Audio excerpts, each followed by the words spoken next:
How can I tell if trauma is affecting me? This is such a great question. I think that so many people could benefit from asking this question. And if you're here watching this right now, congratulate yourself. You're taking a huge step forward and making a difference in your life. I'm Kathy Bartuli from the intimacydojo.com and thrivingnow.com, here with the amazing Rick Wilkes from thrivingnow.com as well.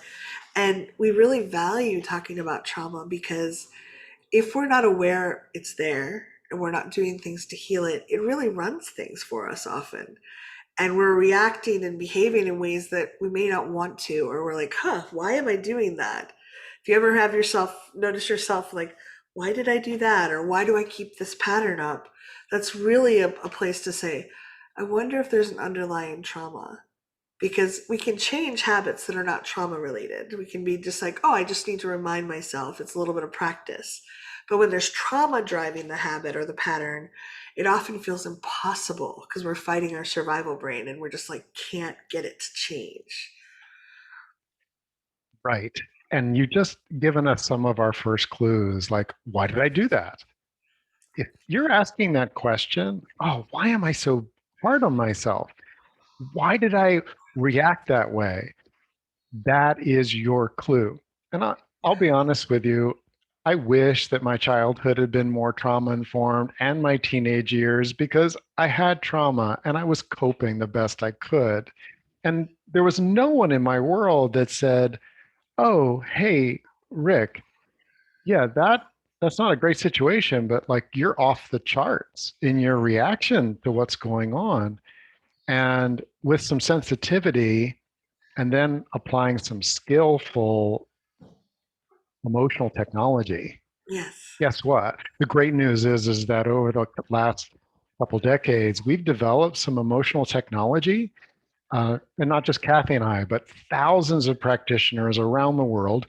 We use a technique called EFT tapping. It's just one of them, but it's extremely effective. And the great news is that when you become aware that trauma is impacting you and you apply some real skill to it, well, now instead of hoping, you get to choose. What a difference it makes to be able to choose rather than have to cope, right, Kathy? Yeah. Oh, it's so powerful. And I think you pointed to something that I think is very important for people to realize. I think the one of the things people do when they experience trauma is they kind of they just like, this is normal. This is how life is. Because until there were these kinds of emotional and energetic approaches, somatic approaches to heal trauma, it was just kind of like, that's what happened. You either got over it or you didn't. And that was what life was. And so our grandparents, our parents, our teachers often came with like, oh, just suck it up and get through it. This is as good as it gets kind of feeling. I use often the analogy of a fish swimming in water that's never, not even aware that it's in water. It's just constant. And many of us are swimming in this trauma soup, and it just like, oh, this is what life is. I'm so sad. It's kind of sad that it's heavy and stressful and frightening and full of anger, but this is what life is. And for our grandparents and parents, maybe that was the best that was available, and that was like, okay, that's a coping mechanism. You kind of that just kind of make it through. But the really cool thing is there are ways to heal this now.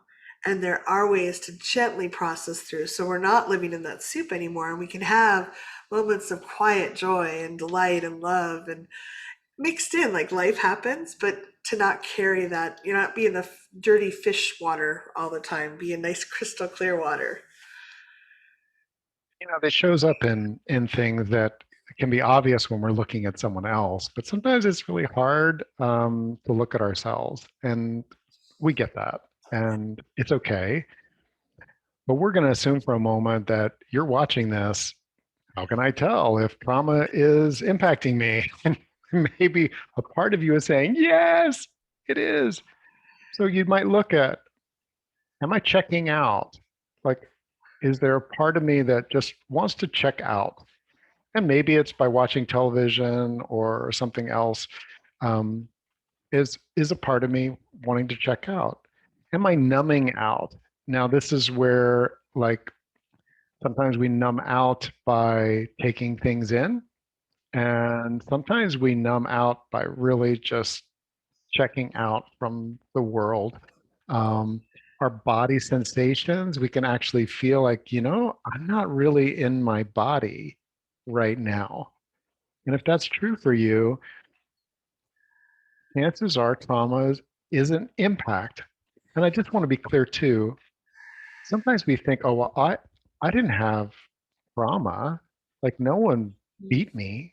I never ended up in the hospital, right? I wasn't left on the street to defend for myself as a child.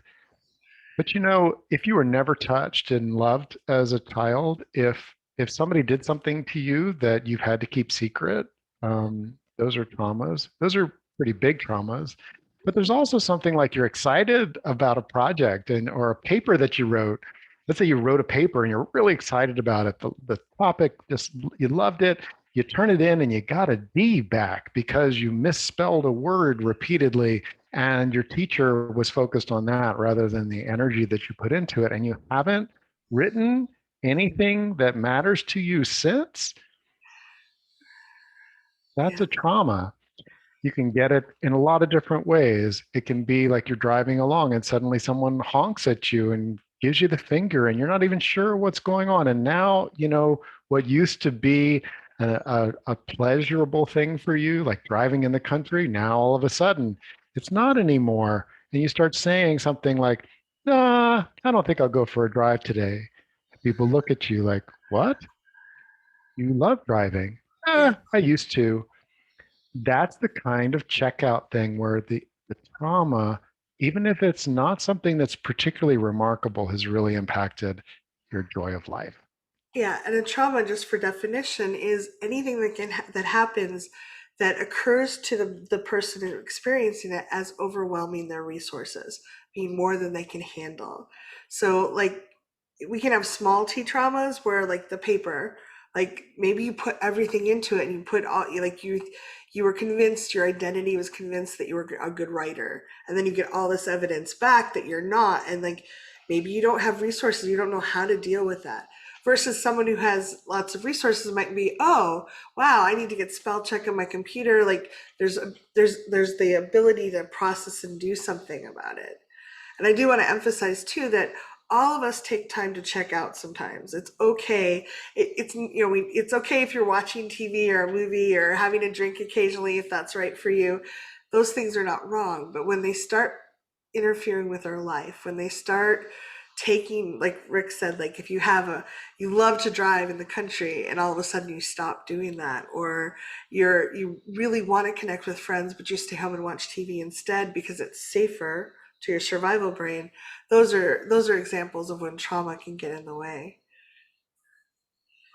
So Kathy and I are devoted to helping people be able to do what matters to them, matters to their heart, matters in what they want to do in the world, and to be emotionally free, which means that having the skill of being able to recognize, oh, this is a trauma response, kind of be aware of it, accept it, and then have a skill to be able to address it, and even a circle of support.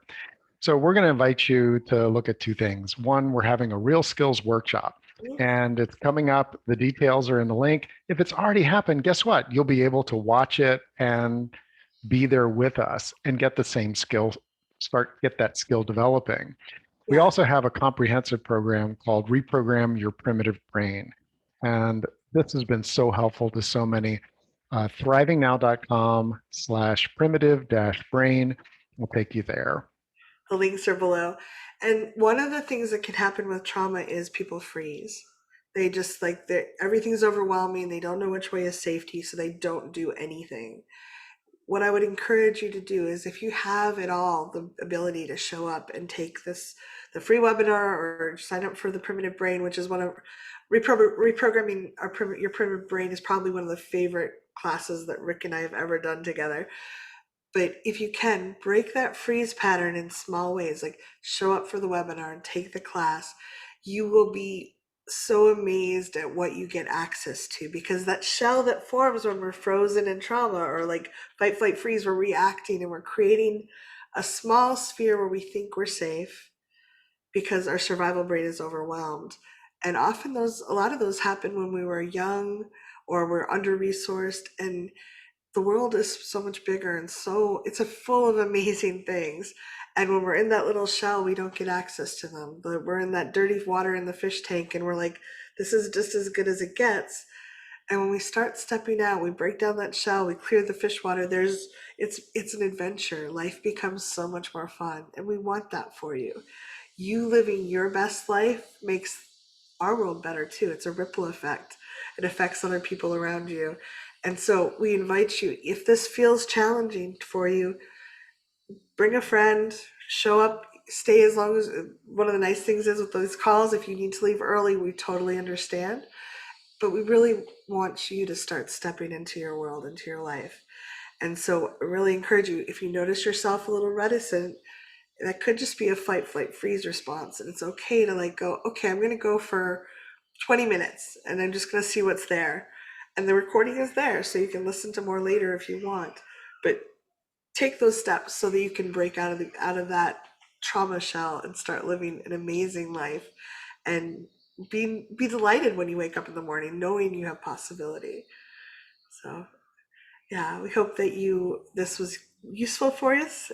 The links are down below, and thanks so much for showing up. You have a lot of courage just to listen to this, and if you can, pat yourself on the back and recognize you're looking at something that a lot of people struggle with, and the fact that you've taken this step is really powerful and really important. So congratulations.